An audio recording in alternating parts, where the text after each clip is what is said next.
ಸಾಯಿರಾಮ್. ಆತ್ಮೀಯ ವೀಕ್ಷಕ ಬಾಂಧವರಿಗೆಲ್ಲ ಇವತ್ತಿನ ಜೀವನಾಮೃತ ಕಾರ್ಯಕ್ರಮಕ್ಕೆ ಸ್ವಾಗತ ಸುಸ್ವಾಗತ. ವೀಕ್ಷಕರ, ಇವತ್ತಿನ ಸಂಚಿಕೆಯಲ್ಲಿ ನಾನೊಂದು ಬಹಳ ಇಂಪಾರ್ಟೆಂಟ್ ಪ್ರಮುಖವಾದಂಥ ವಿಷಯ ಅಂದರೆ ಟಾಪಿಕನ್ನು ತೊಗೊಂಬಂದಿದ್ದೀನಿ. ಮೊನ್ನೆ ಫೋನ್ ಕಾಲಲ್ಲಿ ಯಾರೋ ಒಬ್ಬರು ಹೇಳಿದ್ರು, ನನಗೆ ಕೆಲಸ ಮಾಡಬೇಕು ಅಂತೀನಿ, ಆಗ್ತಾಯಿಲ್ಲ, ಮತ್ತು ನಂಗೆ ಸಪೋರ್ಟೇ ಸಿಗ್ತಿಲ್ಲ ಅಂಥೇಳಿ. ಯಾರೋ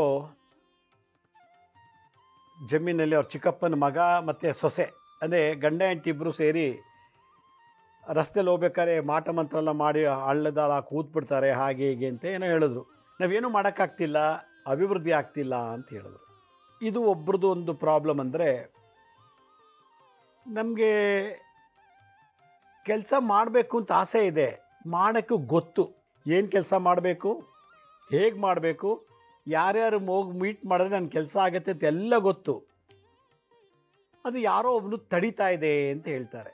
ಒಬ್ಬರು ಹೇಳ್ತಾ ಇದ್ರು, ನಾನು ಸತತವಾಗಿ 4 ವರ್ಷದಿಂದ ಮಗನಿಗೆ ಹೆಣ್ಣು ಹುಡುಕ್ತಾ ಇದ್ದೀನಿ. ನನ್ನ ಮಗನಿಗೆ 4 ವರ್ಷದಿಂದ ನಾನು ಹೆಣ್ಣು ಹುಡುಕ್ತಾ ಇದ್ದೀನಿ. ಸುಮಾರು 100-150 ಹೆಣ್ಣು ನೋಡಿದ್ದೀವಿ 4 ವರ್ಷದಿಂದ. ತಿಂಗಳಿಗೆ 2-3 ನೋಡಿದ್ದೀವಿ, ವೆಬ್ಸೈಟಲ್ಲಿ ನೋಡಿದ್ದೀವಿ. ಕೊನೆಗೆ ನಮ್ಮ ಜಾತಿ ಇಲ್ಲ ಅಂದರೂ ಕೂಡ ಬೇರೆ ಜಾತಿಯವರು ಹುಡುಗಿ ಆದರೂ ಸರಿ ನಾವು ಮದುವೆ ಮಾಡ್ಕೊಳ್ಳೋಕೆ ರೆಡಿದ್ದೀವಿ ಅನ್ನೋ ಮಟ್ಟಕ್ಕೆ ಬಂದಿದ್ದೀವಿ. ಗುರಿ ಏನೋ, ಮಗನ ಮದುವೆ ಮಾಡಬೇಕು, ತಂದೆ ಜವಾಬ್ದಾರಿ. ಅವನ ಮಗಂದೇನೋ, ನಾನು ಮದುವೆ ಮಾಡಿಕೊಂಡು ನಮ್ಮ ಅಪ್ಪ ಅಮ್ಮನ ಇಷ್ಟಾರ್ಥ ನೆರವೇರಿಸಬೇಕು, ಮದುವೆ ಮಾಡಿಕೊಂಡು ನಾನು ನನ್ನ ಹೆಂಡತಿ ಮಕ್ಕಳೆಲ್ಲ ಅಪ್ಪ ಅಮ್ಮನ್ನ ನೋಡ್ಕೋಬೇಕು ಅನ್ನೋದು ಅವನ ಗುರಿ. ಇದು ಒಂದು ಸ್ಟೋರಿ. ಬಿ ಮಾಡಿ MTech ಮಾಡಿದ್ದಾನೆ, ಕೆಲಸ ಸಿಗ್ತಿಲ್ಲ. ಓದಿದ್ದಾನೆ, ಕೈಲಿ ಡಿಗ್ರಿ ಸರ್ಟಿಫಿಕೇಟ್ ಇದೆ, ಶರೀರ ಚೆನ್ನಾಗಿದೆ, ಬುದ್ಧಿ ಚೆನ್ನಾಗಿದೆ, ಜ್ಞಾನ ಚೆನ್ನಾಗಿದೆ, ಕೆಲಸ ಮಾಡೋಕ್ಕಾಗ್ತಿಲ್ಲ, ಕೆಲಸ ಸಿಗ್ತಿಲ್ಲ. ಅವನ ಗುರಿ ಏನು, ಓದಿದ್ದೀನಿ, ಒಳ್ಳೆ ಕೆಲಸ ಸೇರ್ಕೋಬೇಕು, ಬಟ್ ಯಾಕೋ ಕೆಲಸ ಸಿಗ್ತಿಲ್ಲ. ಇನ್ನೊಂದು ಭಾಳ ಟ್ಯಾಲೆಂಟು, ಬುದ್ಧಿವಂತ, ವಿವೇಕ ಇದೆ, ಬುದ್ಧಿ ಇದೆ, ಜ್ಞಾನ ಇದೆ, ಬೆಳಿಬೇಕು ಅನ್ನೋದು ಛಲ ಇದೆ, ಚೆನ್ನಾಗಿ ಕೆಲಸ ಮಾಡಿ ಒಳ್ಳೆ ಹೆಸರು ತಗೋಬೇಕು, ಹೆಸರು ವಾಸಿ ಆಗಬೇಕು ಅಂತ ಒಂದು ಹಂಬಲ ಇದೆ. ಆದರೆ ಮುಟ್ಟಕ್ಕಾಗ್ತಿಲ್ಲ, ಆ ಗುರಿನ ಸಾಧಿಸೋಕ್ಕಾಗ್ತಾ ಇಲ್ಲ ಅವನ ಕೈಲಿ. ನಾನು IAS ಓದಬೇಕು, IAS ಆಫೀಸರ್ ಆಗಬೇಕು ಅನ್ನೋ ಗುರಿ ಇದೆ, ಆದರೆ ಪ್ರಿಲಿಮಿನರಿ ಎಕ್ಸಾಮೇ ಪಾಸ್ ಆಗ್ತಿಲ್ಲ. ಇನ್ನೊಂದು ಹುಡುಗಿ ಪ್ರಿಲಿಮಿನರಿ ಎಕ್ಸಾಮ್ ಪಾಸ್ ಆಗಿದೆ, ಮೈನ್ಸ್ ಹೋಗಿದ್ದಾಳೆ, ಪಾಸ್ ಆಗ್ತಿಲ್ಲ. ಒಟ್ಟಿನಲ್ಲಿ IAS ಆಗಬೇಕು ಅಂತ ಒಂದು ಗುರಿ ಇದೆ, ಏಮ್ ಇದೆ, ಆಸೆ ಇದೆ, ಟಾರ್ಗೆಟ್ ಮಾಡ್ಕೊಂಡಿದ್ದಾರೆ, ನನ್ನ ಬದುಕು ಹೀಗೆ ಆಗಬೇಕು ಅಂತೇಳಿ. ಆದರೆ ಆ ಗುರಿ ಮುಟ್ಟಕ್ಕಾಗ್ತಿಲ್ವಲ್ಲ. ನಾನು ದೊಡ್ಡ ಬಿಸ್ನೆಸ್ ಮ್ಯಾನ್, ದೊಡ್ಡ ವ್ಯಾಪಾರಸ್ಥನಾಗಬೇಕು. ಪ್ರಾರಂಭದಲ್ಲಿ ಚಿಕ್ಕ ಅಂಗಡಿ ಓಪನ್ ಮಾಡಿ ಒಳ್ಳೆ ಬಿಸ್ನೆಸ್ ಕಲ್ತ್ಕೊಂಡ, ಎಷ್ಟು ಇನ್ವೆಸ್ಟ್ ಮಾಡಿದ್ರೆ ಎಷ್ಟು ಬರುತ್ತೆ, ಇದಕ್ಕೆ ಮಾಡಿದ್ರೆ ಎಷ್ಟು ಲಾಭ, ಹೀಗೆ ಎಲ್ಲ ಥರ ನಾಲೆಡ್ಜ್ ಇದೆ. ಆದರೆ ದೊಡ್ಡ ಬಿಸ್ನೆಸ್ ಮ್ಯಾನ್ ಆಗೋಕ್ಕೆ ಆಗ್ತಿಲ್ಲ, ಏನೋ ಒಂದು ಪ್ರಾಬ್ಲಮ್ ಆಗ್ತಿದೆ. ಇದೆಲ್ಲಕ್ಕಿಂತ ಹೆಚ್ಚಾಗಿ ಕೆಲವರು ವಿದ್ಯಾರ್ಥಿಗಳು, ನಾನು ಡಾಕ್ಟ್ರೇ ಓದಬೇಕು, MBBS ಓದಬೇಕು ಅಂತ ಭಾಳ ಸತತವಾಗಿ ಸೆಕೆಂಡ್ PUC ಎಲ್ಲ ಓದಿದ್ದೀವಿ, ಚೆನ್ನಾಗಿ ಡಾಕ್ಟ್ರಿಗೆ ಹೋಗಬೇಕು ಅಂತ CET ಎಕ್ಸಾಮ್ನಲ್ಲಿ ರ್ಯಾಂಕಿಂಗ್ ಬರಲಿಲ್ಲ, PUC ಎಕ್ಸಾಮ್ ಪರ್ಸೆಂಟೇಜ್ ಬರಲಿಲ್ಲ. ಡಾಕ್ಟ್ರ್ ಆಗಬೇಕು ಅನ್ನೋ ಗುರಿ ಇದೆ, ಆದರೆ ಡಾಕ್ಟ್ರ್ ಆಗೋಕ್ಕಾಗ್ತಿಲ್ಲ. ನಾನು ಇಂಜಿನಿಯರ್ ಆಗಬೇಕು ಅಂತ ಗುರಿ ಇದೆ, ಆದರೆ ನಾನು ಇಂಜಿನಿಯರ್ ಆಗೋಕ್ಕಾಗ್ತಿಲ್ಲ. ಯಾವುದೋ ಒಂದು ತೊಂದರೆ ನನಗೆ ಸಿಕ್ಕಾಕ್ಕೊಂಡಿದ್ದೀನಿ, ಅದು ಯಾವುದೂ ಗೊತ್ತಿಲ್ಲ. ಇನ್ನೊಬ್ರು ಯಾರೋ ದೇವಸ್ಥಾನದಲ್ಲಿ ಅರ್ಚಕರೇನೋ ಅನಿಸುತ್ತೆ, ಅರ್ಚಕರು ಅಥವಾ ಏನೋ ಒಂದು ಸ್ಟಾಫ್ ಮುಜರಾ ಇಲಾಖೆಗೆ ಹೋಗಿದೆ ಆ ದೇವಸ್ಥಾನ. ಆ ಮುಜರಾ ಇಲಾಖೆಯಲ್ಲಿರೋ ದೇವಸ್ಥಾನದಲ್ಲಿ ಅವರು ಏನೋ ಒಂದು ವರ್ಕ್ ಮಾಡ್ತಿದ್ದಾರೆ, ಪೂಜಾರಿ ಇರ್ಬೋದು ಅಥವಾ ಬೇರೆ ಏನೋ ಸೇವೆ ಮಾಡ್ಕೊಂಡಿದ್ದಾರೆ. ಅವ್ರಿಗೇನೋ ಸರ್ಕಾರ ಒಂದಿಷ್ಟು ಸಂಬಳ ಅಂತ ಕೊಡುತ್ತೆ. ಅವ್ರದ್ದೇನು ಆಸೆ, ಒಂದು ಜಮೀನು ತೊಗೊಂಡು, ಎಲ್ಲರೂ ಒಂದು ಸಣ್ಣದೊಂದು ಜಮೀನು ತೊಗೊಂಡು ಗೋಶಾಲೆ ಮಾಡಿ ನಾನು ಸೇವೆ ಮಾಡಬೇಕು ಅಂತ ಆಸೆ ಅವರಿಗೆ. ಈ ಥರ ಐಡಿಯಾ ಇದೆ, ಆ ಗುರಿ ಇದೆ, ಆದರೆ ಅವ್ರಿಗೆ ಅದು ಜಮೀನು ತೊಗೊಳಕ್ಕಾಗ್ತಿಲ್ಲ, ಗೋಶಾಲೆ ಮಾಡೋಕ್ಕಾಗ್ತಿಲ್ಲ. ಫಾರಿನ್ಗೆ ಹೋಗ್ಬೇಕು ಅಂತ ಆಸೆ, ಫಾರಿನ್ ಕಂಟ್ರಿಲಿ ಒಂದು ಅಷ್ಟು ವರ್ಷ ದುಡ್ಕೊಂಡು ಬರಬೇಕು, ದುಡ್ಕೊಂಡು ಇಲ್ಲಿ ದೊಡ್ಡ ಸೈಟ್ ತೊಗೊಂಡು ಮನೆ ಕಟ್ಟಬೇಕು ಅಂತ ಆಸೆ. ಫಾರಿನ್ಗೆ ಹೋಗೋಕ್ಕೆ ಅವಕಾಶ ಆಗ್ತಿಲ್ಲ, ಹೋದ್ರೆ ತಾನೇ ಅಲ್ಲಿ ಮಾಡೋದು, ಹೋಗೋಕ್ಕೆ ಆಗ್ತಿಲ್ಲ. ಆ ಗುರಿ ಏನಿದೆ ಅದು ಸಮೃದ್ಧಿ ಆಗ್ತಾ ಇಲ್ಲ. ನಾನು ಇಂಜಿನಿಯರ್ ಆಗಬೇಕು, ಸಮೃದ್ಧಿ ಇಲ್ಲ. ಒಳ್ಳೆ ಡಾಕ್ಟ್ರ್ ಆಗಬೇಕು, ಸಮೃದ್ಧಿ ಆಗ್ತಿಲ್ಲ. ಗುರಿ ಇದೆ, ಅದು ಮುಟ್ಟಕ್ಕಾಗ್ತಿಲ್ಲ, ತಲುಪಕ್ಕಾಗ್ತಿಲ್ಲ. ಆ ಗುರಿ ಪ್ರಕಾರ ನಾನು ಬೆಳವಣಿಗೆ ಆಗ್ತಿಲ್ಲ. ಇದು ಸರ್ವೇ ಸಾಮಾನ್ಯ ಪ್ರತಿಯೊಬ್ಬರಲ್ಲೂ ಆಸೆ ಎಲ್ಲರಲ್ಲೂ ಇರುತ್ತೆ. ಗುರಿನೇ ಇಲ್ಲ ಅಂದವ್ರಿಗೆ ಬದುಕೇ ಇಲ್ಲ.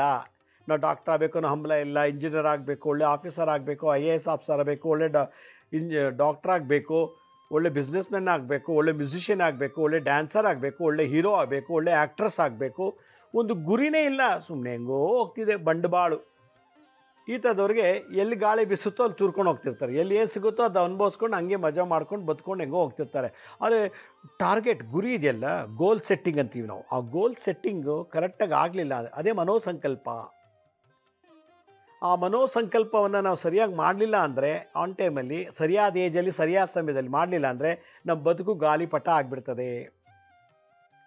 ಮದುವೆ ಆಗಬೇಕು ಅಂತ ಆಸೆ, ಆ ಗಂಡು ಸರಿ ಇಲ್ಲ, ಅವನಿಗೆ ಗೌರ್ಮೆಂಟ್ ಜಾಬ್ ಇಲ್ಲ, ಅವನಿಗೆ ಕಲರ್ ಕಮ್ಮಿ ಇದ್ದಾನೆ, ಕಪ್ಪು ಹುಡುಗ, ಹೈಟಲ್ಲಿ ಕಮ್ಮಿ ಇದ್ದಾನೆ, ನೋಡೋಕ್ಕೆ ಕುರೂಪಿ ಚೆನ್ನಾಗಿಲ್ಲ, ಕಾರಿಲ್ಲ, ಸೈಟ್ ಮನೆ ಇಲ್ಲ, ಜಮೀನಿಲ್ಲ.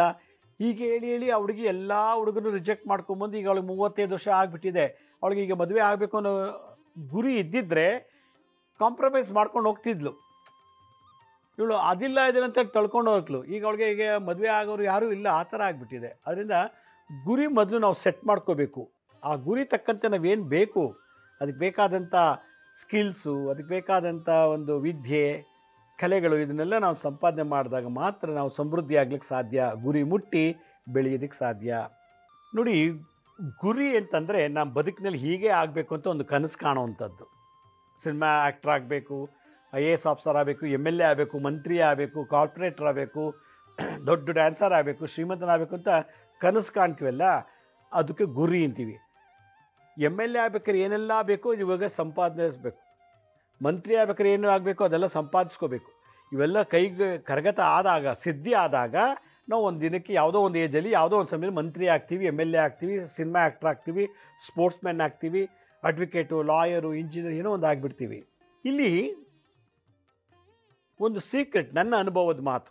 ನಮಗೊಂದು ಗುರಿ ಇತ್ತು ಅಂದರೆ ಅದನ್ನು ಕಾರ್ಯರೂಪಕ್ಕೆ ತರಲಿಕ್ಕೆ ಸಲೀಸಾಗಿ ಯಾವ ವಿಘ್ನಗಳಿಂದ ನಡಿಬೇಕು ಅಂತಂದರೆ ಆ ಗುರಿ ಹಿಂಭಾಗ ಹಿಂದೆ ಒಂದು ಗುರು ಇರಬೇಕಂತೆ. ಯಾರಿಗೆ ಗುರು ಇಲ್ಲ ಅವ್ರಿಗೆ ಗುರಿ ಇರೋದಿಲ್ಲ. ಹಿಂಗಾಗಬೇಕು ಅನ್ನೋದನ್ನು ಅವ್ರ ಕನಸೇ ಕಾಣೋಕ್ಕೆ ಸಾಧ್ಯ ಇಲ್ಲ. ಗುರು ಇದ್ದವನಿಗೆ, ಗುರು ಜೊತೆಲಿದ್ದರೆ ಅವನಿಗೆ ಗುರಿ ಸೆಟ್ ಮಾಡಿಕೊಡ್ತಾನಂತೆ ಗುರು. ಯಾಕೆಂದರೆ ಅವನ ಸನ್ಮಾರ್ಗದಲ್ಲಿ ಗುರುಗಳು ಅವನಿಗೆ ಜ್ಞಾನ ಕೊಡ್ತಾ ನೋಡಪ್ಪ, ನೀನು ಡಾಕ್ಟ್ರ್ ಆಗು, ನೀನು ಇಂಜಿನಿಯರ್ ಆಗು, ನೀನು ಒಳ್ಳೆ ಆ್ಯಕ್ಟ್ರ್ ಆಗು, ನೀನು MLA ಆಗು, ನೀನೊಬ್ಬ ಸನ್ಯಾಸಿ ಆಗು, ನೀನೊಬ್ಬ ದೊಡ್ಡ ಅಡ್ವೊಕೇಟ್ ಆಗು, ಇಲ್ಲ ಸ್ಪೋರ್ಟ್ಸ್ ಮ್ಯಾನ್ ಆಗು. ಅವನ ಒಳ್ಳೆ ಗುರು ಅವನ ಜೊತೆ ಇತ್ತು ಅಂದರೆ ಅವನಿಗೆ ಗುರಿನ ಸೆಟ್ ಮಾಡಿಕೊಡ್ತಾರಂತೆ. ಯಾವಾಗ ಗುರು ನಮ್ಮ ಜೊತೆಲಿರ್ತಾರೋ ನಾವು ಗುರಿ ಸಾಧಿಸ್ತೀವಿ ಅಂತ ಅರ್ಥ. ಹಾಗಾದ್ರೆ ಎಲ್ರಿಗೂ ಗುರು ಸಿಗ್ತಾರಾ? ಇಲ್ಲ. ಗುರು ನೀವಿರೋ ಜಾಗಕ್ಕೆ ಹುಡ್ಕೊಂಬರೋದಿಲ್ಲ, ನೀವು ಹುಡುಕಾಟ ಮಾಡಬೇಕು. ಹೊಡೆದಾಟ ಅಲ್ಲ, ಹುಡುಕಾಟ. ಯಾವಾಗ ಒಬ್ಬ ವ್ಯಕ್ತಿ ಗುರು ಬೇಕು ಅಂತ ಹುಡುಕ್ತಾನೋ ಆಗ ಯಾವುದೋ ಒಂದು ಪೂರ್ವಜನ್ಮದ ಪುಣ್ಯದ ಫಲದಿಂದ ಅವನಿಗೆ ಒಂದು ಗುರು ಸಿಗ್ತಾನಂತೆ. ಯಾವಾಗ ಗುರು ಜೊತೆಲಿರ್ತಾನೋ ಅವನ ಗುರಿ ಸಾಧಿಸೋಕ್ಕೆ ಅನುಕೂಲ ಆಗತ್ತೆ. ತಂದೆ ಇದ್ದರೂ ಅವನು ಇಂಜಿನಿಯರ್ ಆಗಿಲ್ಲ, ತಾಯಿ ತಂದೆ ಇದ್ದರೂ ಡಾಕ್ಟ್ರ್ ಆಗಿಲ್ಲ, ಓದ್ಸೋಕ್ಕೆ ದುಡ್ಡಿದೆ, ಕಾಲೇಜಿಗೆ ಕೊಡ್ತಾರೆ ದುಡ್ಡು, ಬಟ್ಟೆ ಊಟ ಎಲ್ಲ ಕೊಟ್ಟರು ಕೂಡ ಮಗ ಏನಾಗಬೇಕೋ ಅದು ಆಗ್ತಿಲ್ಲ, ಮಗಳು ಏನಾಗಬೇಕೋ ಅದು ಆಗ್ತಿಲ್ಲ ಅಂದರೆ ತಂದೆ ತಾಯಿಯಿಂದ ಆಗಲ್ಲ. ತಂದೆ ತಾಯಿ ಅಲ್ಲದೆ ಒಬ್ಬ ಬೇಕು, ಯಾರು? ಅವನೇ ಗುರು. ಆ ಗುರು ಇದ್ದರೆ ಮಾತ್ರ ಗುರಿ ಸಾಧಿಸೋಕ್ಕೆ ಸಾಧ್ಯ. ತೈತರಿಯ ಉಪನಿಷತ್ತು, ಈಶೋಪನಿಷತ್ತು, ಎಲ್ಲ ಉಪನಿಷತ್ತು, ಕೆಲವು ಉಪನಿಷತ್ತುಗಳಲ್ಲಿ ಒಬ್ಬ ವ್ಯಕ್ತಿ ಲೆಜೆಂಡ್ ಆಗಬೇಕು ಅಂದರೆ, ಒಬ್ಬ ವ್ಯಕ್ತಿ ಫೇಮಸ್ ಆಗಬೇಕು ಅಂದರೆ, ಒಬ್ಬ ವ್ಯಕ್ತಿ ಜಗತ್ ವಿಖ್ಯಾತನ ಆಗಬೇಕು ಅಂದರೆ ಅವನ ಹಿಂದೆ ಗುರು ಇದ್ದರೆ ಮಾತ್ರ. ತಂದೆ ತಾಯಿ, ಅಣ್ಣ ತಮ್ಮ, ಅಕ್ಕ ತಮ್ಮ ಅಲ್ಲ, ಗುರು ಇರಬೇಕು. ಯಾವಾಗ ಗುರು ಜೊತೆಲಿರ್ತಾನೋ ಅವನಿಗೆ ತಿದ್ದಿ ಬುದ್ಧಿ ಹೇಳಿ ವಿವೇಕ ಕೊಟ್ಟು ಜ್ಞಾನ ಕೊಟ್ಟು ಆ ಸನ್ಮಾರ್ಗದಲ್ಲಿ ತೊಗೊಂಡೋಗ್ತಾರೆ. ಅದರಿಂದ ಗುರುಗೆ ಹುಡುಕಾಟ ಆಗಬೇಕು. ನನಗೆ ಗುರು ಇಲ್ವಲ್ಲ ಅಂತ ಅಳಬೇಕು. ನನಗೆ ಕಾರಿಲ್ಲ, ಸೈಟ್ ಇಲ್ಲ, ಮದುವೆ ಆಗಿಲ್ಲ, ಮಕ್ಕಳಿಲ್ಲ, ಅದಿಲ್ಲ ಇದಿಲ್ಲ ಅಂತ ಹೇಳಿದ್ರೆ ಅದು ಲೌಕಿಕ. ಇವತ್ತಿದ್ದು ನಾಳೆ ಸತ್ತೋಗೋದಕ್ಕೆ ಇವೆಲ್ಲ ನಶ್ವರ. ಆದರೆ ಗುರು ಇಲ್ದೇ ಇಷ್ಟು 89 ವರ್ಷ ಬದುಕಿ ಸತ್ತೋಗ್ತಾ ಇದ್ದೀನಲ್ಲ ಅಂತ ಯಾವತ್ತಾರು ಹತ್ತಿದನ ಅಂತ ಯೋಚನೆ ಮಾಡಬೇಕು. ಯಮಧರ್ಮರಾಜನ ಹತ್ರ ಒಂದು ರಿಪೋರ್ಟ್ ಹೋಗುತ್ತೆ. ಅವನೊಂದು ತೀರ್ಥಕ್ಷೇತ್ರದಲ್ಲಿ ಹುಟ್ಟಿ ಬೆಳೆದು 90-95 ವರ್ಷ ಬಾಳಿ ಬದುಕಿ ಒಂದು ದಿವಸ ಅವನು ಹಾರ್ಟ್ ಅಟ್ಯಾಕ್ ಸತ್ತೋಗ್ಬಿಡ್ತಾನೆ. ಆ ಆತ್ಮ ಹೋಗುತ್ತೆ ನರಕಕ್ಕೆ. ಚಿತ್ರಗುಪ್ತ ಲೆಡ್ಜರ್ ತೆಗಿತಾನೆ. ಲೆಡ್ಜರ್ ತೆಗೆದುಬಿಟ್ಟು ಈ ಆತ್ಮ ಇಂಥ ಪುಣ್ಯಕ್ಷೇತ್ರದಲ್ಲಿ, ಭಾರತ ದೇಶದಲ್ಲಿ ಇಂಥ ಒಳ್ಳೆ ಪುಣ್ಯಕ್ಷೇತ್ರದಲ್ಲಿ ಹುಟ್ಟಿ ಬೆಳೆದು ಎಲ್ಲ ಮಾಡಿ 95 ವರ್ಷ ವಾಸ ಮಾಡಿದ್ದ. ಹಾಗಾದರೆ 95 ವರ್ಷದಲ್ಲಿ 15 ವರ್ಷ ತೆಗೆದುಬಿಟ್ಟು ಇನ್ನು ಉಳಿದ ವಯಸ್ಸಿನಲ್ಲಿ ಏನೇನು ಒಳ್ಳೇದು ಮಾಡಿದ್ದಾನೆ ಹೇಳು ಒಂದು ಯಮರಾಜ. ಚಿತ್ರಗುಪ್ತ ಹುಡುಕಿ ನೋಡ್ತಾನೆ, ಎಲ್ಲೂ ಒಳ್ಳೇದು ಮಾಡಿಲ್ಲ. 95 ವರ್ಷ ಬದುಕಿದ್ದ, ಒಂದು ಧರ್ಮ ಪಾಲನೆ ಮಾಡಿಲ್ಲ, ದಾನ ಮಾಡಿಲ್ಲ, ಏನೂ ಮಾಡಿಲ್ಲ. ದಂಡಪಿಂಡ ಬೆಳೆದ, ಅವ್ರಿವ್ರಿಗೆ ಮೋಸ ಮಾಡೋದು, ಅವ್ರ ಬಗ್ಗೆ ಕೆಟ್ಟ ಮಾತಾಡೋದು, ಹೀಗೆ ಮಾಡಿಕೊಂಡು ಹಾಗೆ ಏನೋ ಹೆಂಡತಿ ಮಕ್ಕಳು ಸಾಕಿ ವಯಸ್ಸಾದ ಈಗ ಮೂಲೆ ಕೂತ್ಕೊಂಡು ನಳ್ತಿದ್ದ. ಸಾವು ಹತ್ರ ಬಂತು, ಸಾವು ಬಂತು, ಈಗ ಇಲ್ಲಿ ಬಂದಿದ್ದಾನೆ ಅಂದಾಗ ಯಮ ಯೋಚನೆ ಮಾಡ್ತಾನೆ, ಇಷ್ಟು ವರ್ಷ ಭೂಮಿಯಲ್ಲಿದ್ದ 95 ವರ್ಷ ಒಳ್ಳೇದೊಂದೂ ಮಾಡಿಲ್ವಾ? ನೋಡಪ್ಪ, ನರಕದಲ್ಲಿ ಜಾಗ ಇಲ್ಲ, ಒಳ್ಳೇದು ಮಾಡತ್ರ ಕಳ್ಸೋಣ ಸ್ವರ್ಗಕ್ಕೆ, ಇಲ್ಲ ಮತ್ತೆ ಹುಟ್ಟು ಬರಲಿ. ಹುಡುಕು ಚೆನ್ನಾಗಿ ಹುಡುಕು ಅವನು ಡೈರಿನಲ್ಲಿ, ಆ ಡೈರಿನಲ್ಲಿ ಹುಡುಕು ಏನಾದ್ರು ಸಣ್ಣ ಪುಟ್ಟ ಒಳ್ಳೇದು ಮಾಡಿದಾನ ಅಂತ. ಎಲ್ಲೂ ಒಳ್ಳೇದು ಮಾಡಿಲ್ಲ. ಅಟ್ಲೀಸ್ಟ್ ಎಲ್ಲರೂ ಒಂದು ಗುರುಗಳಿಗೆ ನಮಸ್ಕಾರ ಮಾಡಿದ ನೋಡು, ಅಥವಾ ಗುರುಗಳ ಸ್ಮರಣೆ ಮಾಡಿದಾನ, ಗುರುಗಳಿಗೆ ನಮಸ್ಕಾರ ಅಲ್ಲದೆ ಒಂದು ಏನೋ ದಕ್ಷಿಣೆ ಕೊಟ್ಟಿದ್ದಾನ, ಅತ್ತೇನೋ ಇತ್ತು ಅತ್ಲಿ ಬೇರೆ ಎಲ್ಲರೂ ಒಳಗಡೆ ಒಂದೊಳ್ಳೆ MLA MP ಮನೆಗೆ ಹಾಕ್ಬಿಡ, ಹುಟ್ಟುಬಿಡ್ಲಿ, ಆ ಗರ್ಭದಲ್ಲಿ ಉಡ್ಲಿ. ಇವನು ಎಲ್ಲೂ ಒಳ್ಳೇದು ಮಾಡಿಲ್ಲ. 95 ವರ್ಷ ಬದುಕಿದ್ದು, ಅದರಲ್ಲಿ 15-20 ವರ್ಷ ಮೈನಸ್ ಮಾಡಿ ಓದೋದು ಸ್ಕೂಲೆಲ್ಲ ಆಯ್ತಲ್ಲ, ಇಷ್ಟೆಲ್ಲ ಮಾಡಿ ಇನ್ನು 95 ವರ್ಷದಲ್ಲಿ ಒಂದೂ ಮಾಡಿಲ್ಲ ಅಂದರೆ ಕಳಿಸೋ ಪ್ರಾಣಿ ಜನ್ಮಕ್ಕಿದು, ಮನುಷ್ಯನ ಜನ್ಮಕ್ಕೆ ಲಾಯಕಲ್ಲ, ಇದು ವೇಸ್ಟ್ ಬಾಡಿ. ಮನುಷ್ಯ ಅಂತ ಮತ್ತೆ ಉಡ್ಲೇಬಾರ್ದು ಇವನು ಅಂತೇಳಿ ನಾನಾ ಪ್ರಾಣಿ ಯೋನಿಗಳಲ್ಲಿ ಸಾವಿರಾರು ವರ್ಷ ತಿಮಿಂಗ್ಳ, ಹಾವು, ಕತ್ತೆ, ಮೊಸಳೆ, ಗಿಣಿ, ಕಾಗೆ, ಹಂದಿ, ನಾಯಿ, ಇಲಿ ಈ ಥರ ಎಲ್ಲ ಹುಡ್ತಾನೆ ಆ ಆತ್ಮ. ಹಲವಾರು ಜನ್ಮ ತಗೊಳ್ಳುತ್ತಂತೆ. ಕೊನೆಗೆ ತಂದೆ ತಾಯಿ ಸೇವೆ ಮಾಡಿಲ್ಲ, ಅಟ್ಲೀಸ್ಟ್ ಗುರುನಾರು ಸೇವೆ ಮಾಡಿದಾನ, ಗುರುನಾರು ನೋಡಿದಾನ, ಗುರು ಸ್ಮರಣೆ ಮಾಡಿದಾನ, ಗುರು ನಮಸ್ಕಾರ ಮಾಡಿದಾನ. ಹುಡುಕು ಸಾಕಷ್ಟು ಎಲ್ಲ ಒಂದು ಕಡೆ ಎಲ್ಲೋ ಒಂದೇ ಒಂದು ಗುರುಗಜ್ಜಿಗೆ ಹತ್ರ ಒಳ್ಳೇದು ಮಾಡಿ ಕಳಿಸ್ಬಿಡೋಣ, ಒಳ್ಳೇದು ಮಾಡಿ ಆ ಕಡೆ ಅಂತ. ಆಮೇಲೆ ಪ್ರಾಣಿಗಳ ಸಂಖ್ಯೆ ಜಾಸ್ತಿ ಆಯಿತು, ಮನುಷ್ಯನ ಸಂಖ್ಯೆ ಕಮ್ಮಿ ಆಗ್ತಾ ಬಂತು. ಇಡೀ ಭಾರತ ದೇಶ 140 ಕೋಟಿ ಜನಸಂಖ್ಯೆ ಇದೆ ಅಂತ ಹೇಳ್ತಾರೆ. ಎಷ್ಟು ಕೋಟಿ ಇದೆ ಅಂತ ಪ್ರಾಣಿ ಸಂಖ್ಯೆ ಇವತ್ತು ಲೆಕ್ಕ ಹಾಕೋಕ್ಕಾಗಿಲ್ಲ, ಇರುವೆಯಿಂದ ಹಿಡಿದು. ಯಾಕೆ ಇಲ್ಲಿ ಸಲ್ದದವರೆಲ್ಲ ಅಲ್ಲಿ ಸಲ್ತಾರೆ ಅಂತ. ಅದರಿಂದ ಗುರಿ ಬೇಕು, ಗುರಿ ಇರಬೇಕು. ನಾನು ಡಾಕ್ಟ್ರ್ ಆಗಬೇಕು ಅಂತ ಇದ್ದೀನಿ, ಏನು ಮಾಡಬೇಕು ಅಂತ ಗುರುಗಳ ಹತ್ರ ವಿಚಾರ ಮಾಡಬೇಕು. ಗುರುಗಳೇ, ನಾನು ಡಾಕ್ಟ್ರ್ ಆಗಬೇಕು ಅಂತ ಇದ್ದೀನಿ, ಏನು ಮಾಡಲಿ, ನಂಗೆ ತಿಳುವಳಿಕೆ ಕೊಡಿ. ನಾನೊಬ್ಬ ಅಡ್ವೊಕೇಟ್ ಆಗಬೇಕು ಅಂತ ಇದ್ದೀನಿ, ತಿಳುವಳಿಕೆ ಕೊಡಿ, ಜ್ಞಾನ ಕೊಡಿ. ನೀವು ದುಡ್ಡು ಕೊಡಿ ಅಂತ ಕೇಳ್ತಿಲ್ಲ, ನಿಮ್ಮ ಮನೆ ಆಸ್ತಿ ಕೊಡಿ, ನಿಮ್ಗೆ ಜ್ಞಾನ ಕೊಡಿ. ನನ್ನ ಸನ್ಮಾರ್ಗದಲ್ಲಿ ಕರ್ಕೊಂಡೋಗಿ, ನನ್ನ ಒಳ್ಳೆ ಮಾರ್ಗದಲ್ಲಿ ಬೆಳೆಯೋ ರೀತಿ ನನಗೆ ಆಶೀರ್ವಾದ ಮಾಡಿ ಅಂತ. ಇವಾಗ ಏನಾಗ್ಬಿಟ್ಟಿದೆ ಅಂದರೆ ಗುರುಗಳನ್ನ ಮಾರ್ಕೆಟಿಂಗ್ ಮಾಡ್ತಿದ್ದಾರೆ. ನನ್ನ ಒಂದು ಅಭಿಪ್ರಾಯ, ಗುರುಗಳ ಹತ್ರ ಹೋಗ್ಬಿಟ್ಟು ಅದು ಕೊಡಿ ಇದು ಕೊಡಿ ಅಂತ ಕೇಳಬಾರ್ದು. ಅದೆಲ್ಲ ಆಲೇ ಭಗವಂತ ಕೊಟ್ಟಿದ್ದಾನೆ ಉಳಿಸ್ಕೊಂಡು ಹೋಗಿ ಆಶೀರ್ವಾದ ಮಾಡಿ ಅಂತ ಕೇಳಬೇಕು. ಕಾರ್ ಕೊಟ್ಟಿದ್ದಾನೆ, ಹೆಂಡತಿ ಕೊಟ್ಟಿದ್ದಾಳೆ, ಗಂಡ ಇದ್ದಾನೆ, ಸೈಟು, ತೋಟ, ಮನೆ ಎಲ್ಲ ಇದೆ, ಜಾಬು, ಸ್ಯಾಲ್ರಿ ಎಲ್ಲ ಇದೆ, ಮತ್ತು ಇನ್ನೇನು ಬೇಕು? ಇದೆಲ್ಲ ದೇವ್ರು ಕೊಟ್ಟಿರೋದು ಪೂರ್ವಜನ್ಮದ ಪುಣ್ಯದಿಂದ. ಮತ್ತು ಗುರು ಹತ್ರ ಏನು ಬೇಕು?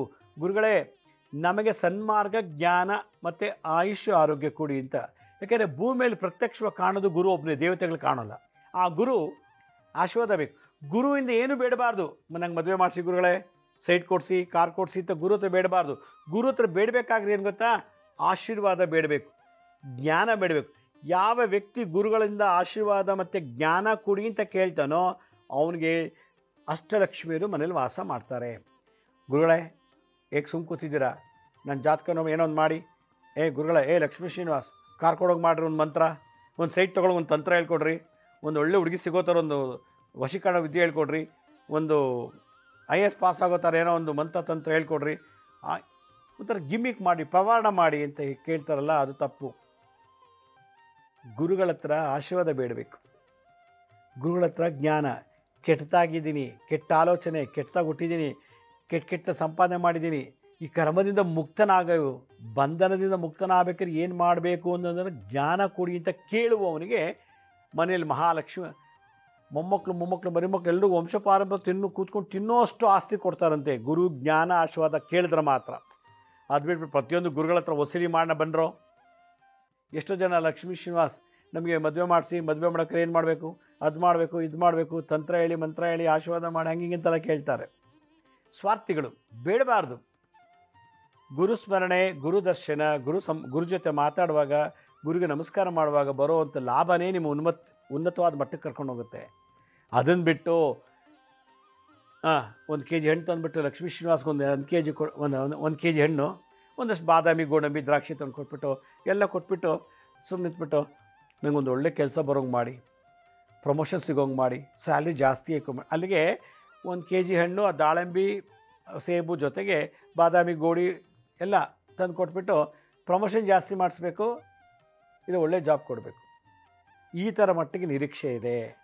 ನಾವು ಅಂದ್ಕೊಂಡಿರೋ ಗುರಿ ಯಾವ ವಿಘ್ನಗಳಿಲ್ದೇ ಜ್ಞಾನ, ಬುದ್ಧಿ, ನಾವು ಮಾಡೋ ಕೆಲಸದಲ್ಲಿ ಯಾವುದೇ ರೀತಿ ರಿಪಿಟೇಷನ್ ಇರಬಾರ್ದು, ಡೂಪ್ಲಿಕೇಟ್ ಇರಬಾರ್ದು, ನಷ್ಟ ಇರಬಾರ್ದು, ಇನ್ನೊಬ್ಬರ ಮೇಲೆ ಡಿಪೆಂಡ್ ಆಗಬಾರ್ದು ಅನ್ನೋದಾಗಿದ್ದರೆ ಗಣಪತಿ ತಂತ್ರಸಾರದಲ್ಲಿ ಒಂದು ಮಂತ್ರ ಹೇಳ್ತಾರೆ. ಏನಪ್ಪ ಅಂತಂದರೆ, 2 ಕೈಲಿ, ಒಂದು ಕೈಲಿ ಗರಿಕೆ ಇಟ್ಕೊಳ್ಳಿ, ಒಂದು ಇಡಿ ಗರಿಕೆ ಅಂದರೆ ಫುಟ್ಪಾತು, ಪಾರ್ಕಲ್ಲಿ, ರಸ್ತೆಲೆಲ್ಲ ಬೆಳೆದಿರ್ತದೆ. ಕಿತ್ಕೊಂಬನ್ನಿ, ಚೆನ್ನಾಗಿ ತೊಳೆದುಬಿಟ್ಟು ಒಂದು ಇಡಿ ಗರಿಕೆ ಕೈಲಿ ಇಟ್ಕೊಳ್ಳಿ. ಒಂದು ಕೈಲಿ ಗರಿಕೆ, ಇನ್ನೊಂದು ಹಸ್ತದಲ್ಲಿ ಒಂದು ಸಣ್ಣ ಕಪ್ಪಲ್ಲೋ ಅಥವಾ ಲೋಟದಲ್ಲೋ ಅಥವಾ ಸಣ್ಣ ತಟ್ಟೆಲೋ ಅಥವಾ ಯಾವುದಲ್ಲೋ ಜಾಗದಲ್ಲಿ ದುಂಡೆ ಅಥವಾ ಬೆಲ್ಲದಚ್ಚು 2 ಕೈಲಿಟ್ಕೊಳ್ಳಿ. ಪೂರ್ವ ಅಥವಾ ಉತ್ತರಕ್ಕೆ ಮುಖ ಮಾಡಿಕೊಂಡು ಓಂ ಲಕ್ಷ ಲಾಭ ಯುತಾಯ ಸಿದ್ಧಿ ಬುದ್ಧಿ ಸಹಿತಾಯ ಗಣಪತಯೇ ನಮಃ. ಓಂ ಲಕ್ಷ ಅಂತಂದರೆ ಇಲ್ಲಿ ಒಂದು ಅರ್ಥ ಅಮರಕೋಶ, ಇದಕ್ಕೆ ಲಾಭ ಅಂತ ಕರೀತಾರೆ, ಅದು ಸಮೃದ್ಧಿ ಅಂತ ಕರೀತಾರೆ, ಏಳಿಗೆ ಆಗೋದು ಅಂತೇಳಿ. ಲಾಭಯುತಾಯ, ಸಮೃದ್ಧಿಯಿಂದ ಹೆಚ್ಚೆಚ್ಚಿಗೆ ಲಾಭದಿಂದ ಬರುವಂಥ ಶಕ್ತಿಯನ್ನು ಸಿದ್ಧಿಬುದ್ಧಿ ಸಹಿತಾಯ ಗಣಪತಯೇ ನಮಃ. ಸಿದ್ಧಿಬುದ್ಧಿ ಗಣಪತಿಯ ಮಾನಸ ಪತ್ನಿಯರು ಅಂತ. ಕೆಲವು ಗ್ರಂಥದಲ್ಲಿ ಮದುವೆ ಆಗಿದೆ ಅಂತಾರೆ, ಕೆಲವು ಗ್ರಂಥದಲ್ಲಿ ಮದುವೆ ಆಗಿಲ್ಲ, ಗಣಪತಿ ಬ್ರಹ್ಮಚಾರಿ ಅಂತಾರೆ. ಆದರೂ ಕೂಡ ಬಲಭಾಗದಲ್ಲಿ ಸಿದ್ಧಿ ಆದರೆ ಎಡಭಾಗದಲ್ಲಿ ಬುದ್ಧಿ. ಈ ಸಿದ್ಧಿ ಬುದ್ಧಿಯರ ಸಹಿತ ವಾಸ ಮಾಡುವ ಗಣಪತಿಯೇ ನಿನಗೆ ನಮಸ್ಕಾರ. ಲಕ್ಷ ಲಾಭಯುತಾಯ ಸಿದ್ಧಿ ಬುದ್ಧಿ ಸಹಿತಾಯ ಗಣಪತಯೇ ನಮಃ ಅಂಥೇಳಿ, ಸಿದ್ಧಿಬುದ್ಧಿ ಸಮೇತ ಇರೋ ಗಣಪತಿ ನನಗೆ ಲಕ್ಷ ಲಾಭಯುತ ಮಾಡು. ಯಾವುದೇ ಆಗಲಿ, ಇಂಜಿನಿಯರು, ಡಾಕ್ಟ್ರು, ಕೆಲಸ ಯಾವುದೇ ನೀವೇನು ಅಂದ್ಕೊಂಡಿದ್ದೀರೋ ಅದು ಅಭಿವೃದ್ಧಿ ಆಗಬೇಕು, ಸಮೃದ್ಧಿ ಆಗಬೇಕು, ಸಾಧಿಸ್ಬಿಡ್ಬೇಕು. ಡಾಕ್ಟ್ರ್ ಆಗಬೇಕಾ, ಓದಿ ಡಾಕ್ಟ್ರ್ ಆಗಿಬಿಡ್ಬೇಕು. ಇಂಜಿನಿಯರ್ ಆಗಬೇಕು, ಓದಿ ಇಂಜಿನಿಯರ್ ಆಗಿಬಿಡ್ಬೇಕು. IAS ಆಗಬೇಕಾ, IAS ಓದಿ IAS ಆಫೀಸರ್ ಆಗಿಬಿಡ್ಬೇಕು. ಆ ಥರ ಲಕ್ಷ ಲಾಭಯುತಾಯ, ಓಂ ಲಕ್ಷ ಲಾಭಯುತಾಯ ಸಿದ್ಧಿಬುದ್ಧಿ ಸಹಿತಾಯ ಗಣಪತಯೇ ನಮಃ. ಓಂ ಲಕ್ಷ ಲಾಭಯುತಾಯ ಸಿದ್ಧಿಬುದ್ಧಿ ಸಹಿತಾಯ ಗಣಪತಯೇ ನಮಃ. ಓಂ ಲಕ್ಷ ಲಾಭಯುತಾಯ ಸಿದ್ಧಿಬುದ್ಧಿ ಸಹಿತಾಯ ಗಣಪತಯೇ ನಮಃ. ಪ್ರತಿಯೊಬ್ಬರು ಕೂಡ ಈ ಮಂತ್ರ ಜಪ ಮಾಡ್ತೀರಿ. ನೀವೇನು ಮಾಡಬೇಕು ಅಂತಿದ್ದೀರೋ ಆ ಕಾರ್ಯಕ್ಕೆ ತಕ್ಕಂಥ ಸಿದ್ಧಿ ಅಂದರೆ ನಾಲೆಡ್ಜ್, ಬುದ್ಧಿ, ವಿವೇಕ ಎರಡೂ ಸೇರಿಕೊಂಡು ಯಾವ ವಿಘ್ನಗಳಿಲ್ದೇ ಆ ಕೆಲಸ ಸಮೃದ್ಧಿಯಾಗಿ ಆಗುತ್ತೆ ಅಂಥೇಳಿ ಗಣಪತಿ ತಂತ್ರಸಾರದಲ್ಲಿ ಈ ಮಂತ್ರ ಬರ್ತದೆ. ಈ ಗರಿಕೆ ಮತ್ತು ಬೆಲ್ಲದಚ್ಚು ಏನು ಇಟ್ಕೊಂಡಿದ್ದೀರೋ ಅದನ್ನು ತೊಗೊಂಡೋಗಿ ಗಣಪತಿ ದೇವಸ್ಥಾನಕ್ಕೆ, ಗಣಪತಿ ಪಾದಕ್ಕೆ ಗರಿಕೆ, ಗಣಪತಿ ಮುಂದೆ ಬೆಲ್ಲನ್ನು ಸಮರ್ಪಣೆ ಮಾಡಬೇಕು. ಬೆಲ್ಲ ಸಿಕ್ಕಿಲ್ಲ ಅಂದರೆ ತೆಂಗಿನಕಾಯಿನ ಕೊಡ್ಬೋದು. ಎಷ್ಟು ದಿವಸ ಮಾಡಬೇಕು? ಇದು ಪ್ರತಿ ಹುಣ್ಣಿಮೆ ಅಮಾವಾಸ್ಯೆ, 5 ಅಮಾವಾಸ್ಯೆ 5 ಹುಣ್ಣಿಮೆ ಇದನ್ನು ಮಾಡ್ತಾ ಬಂದರೆ ನೀವೇನು ಗುರಿ ಸಾಧಿಸಬೇಕು ಅಂತಿದ್ರೋ ಅದು ಲೀಲಾಜಾಲವಾಗಿ ಸಲೀಸಾಗಿ ಯಾವ ತೊಂದರೆ ಇಲ್ದೇ, ವಿಘ್ನಗಳಿಲ್ದೇ ನಿಮ್ಮ ಸ್ವಂತ ಬುದ್ಧಿಯಿಂದ, ನಿಮ್ಮ ಸಿದ್ಧಿ ಅಂದರೆ ಅದು ಇದು ಬೇರೆಯವರ ಒಂದು ಪವರಿಂದ ಎಲ್ಲ ಕೆಲಸ ಕಾರ್ಯಕ್ರಮ ಮುಗೀತದೆ.